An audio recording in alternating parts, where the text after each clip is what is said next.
আশরাফ আলী থানভী রাহিমাহুল্লাহর নাম শুনছি আমরা। উনি বলেন যে ওনার বাবার কথা বলি, আর একজন মনীষীর মায়ের কথা বলি। আশরাফ আলী থানভী রাহিমাহুল্লাহ বলেন, আমার মা ছোটবেলায় ইন্তেকাল করেছে। তো আমরা দুই ভাই ছিলাম, দুই ভাইকে তিনি আদর স্নেহ মায়া মমতা দিয়ে রাখছেন এমন ভাবে যে আমরা কেউই দেখতাম না যে আমাদের মা নাই, বাবাই এই কাজ করছে। তো একদিন হয়েছে কি, দারুল উলুম দেওবন্দ মাদ্রাসা আগের মুহতামিম ছিলেন, ওনার নাম ছিল রফিউদ্দিন। তাই ওনার সম্পর্কে আমি মন্তব্য করলাম যে রফিউদ্দিন রাহিমাহুল্লাহ উনি বড় আলেম ছিলেন না, কিন্তু উনি পরিচালনার ব্যাপারে খুব অভিজ্ঞ ছিলেন। এই মন্তব্য করলেন ওস্তাদের ব্যাপারে। ওই এই কথা আমার বাবা শুনে এত রাগান্বিত হলেন, আমাকে মারার জন্য উঠে আসলেন এবং বললেন, তুমি ছোট মানুষ, একজন আলেম সম্পর্কে এমন মন্তব্য করলে। তখন আমি ভুল স্বীকার করলাম। তো তারপর থেকে আর কোনোদিন আমি কোনো বড় ব্যক্তি সম্পর্কে মন্তব্য করতে যাইনি।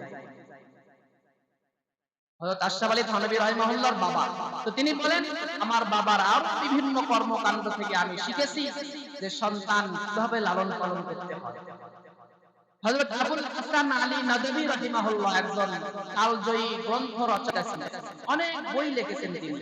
আবুল হাসান আলী নদভী রাহিমাহুল্লাহ, ওনার বাবা মারা গেছেন ছোটবেলায়, ওনার মায়ের হাতে উনি লালিত পালিত হয়েছেন। তার মায়ের হাতে উনি বলেন, আমার মা আমাকে দুইটা জিনিসের প্রতি খুব খেয়াল রাখে।